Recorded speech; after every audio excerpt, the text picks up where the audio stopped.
Seorang peniaga kedai runcit dihadapkan ke Mahkamah Magistrate Kuala Pilah hari ini atas dakwaan menyebabkan kecederaan ke atas isterinya di sebuah rumah di daerah ini 1 April lalu. Tertuduh Lee Jia Cheng, 32 tahun, bagaimanapun mengaku tidak bersalah sebab pertuduhan dibacakan di hadapan Magistrate Yusna Khatijah Mat Yusof.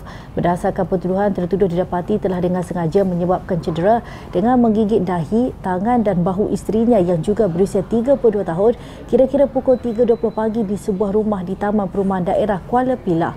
Timbalan Pendakwa Raya Nurul Farhana Atirah Yaakob memohon satu tarikh sebutan semula kes bagi serahan dokumen serta lantikan peguam dan tidak menawarkan sebarang jaminan terhadap tertuduh. Pengadu, mangsa dan orang kena tuduh OKT adalah suami isteri, duduk di rumah yang sama dan bagi mengelakkan OKT mendekati pengadu, tiada jaminan ditawarkan. Bagaimanapun, tertuduh yang tidak diwakili peguam memohon agar diberikan jaminan kerana mempunyai tanggungan isteri, ibu bapa serta anak berusia 2 tahun.